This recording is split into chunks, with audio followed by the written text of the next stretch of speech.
বন্ধুরা, আজকে তেলাপিয়া মাছের মাখা করব। এই যে তেলাপিয়া মাছ সিদ্ধ করে কাটা ছাড়িয়ে নিয়েছি, যে পেঁয়াজ কুচি, এই যে আলু সিদ্ধ নিয়েছি, একটু ধনে পাতা, এখানে লঙ্কা নিয়ে নিয়েছি। সর্ষের তেল দেব,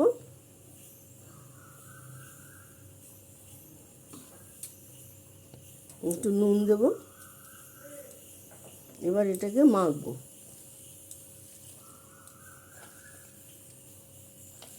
এইভাবে মাখা খেতে খুব ভালো লাগে বন্ধুরা।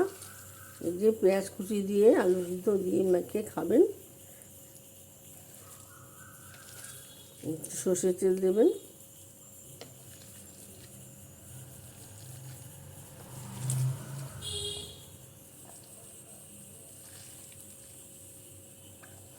ব্লগটা বেশি বড় না,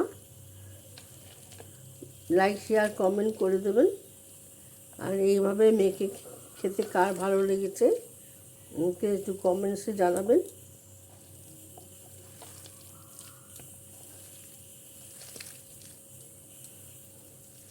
ভালো করে কাটা ছাড়িয়ে নেবেন সিদ্ধ করে।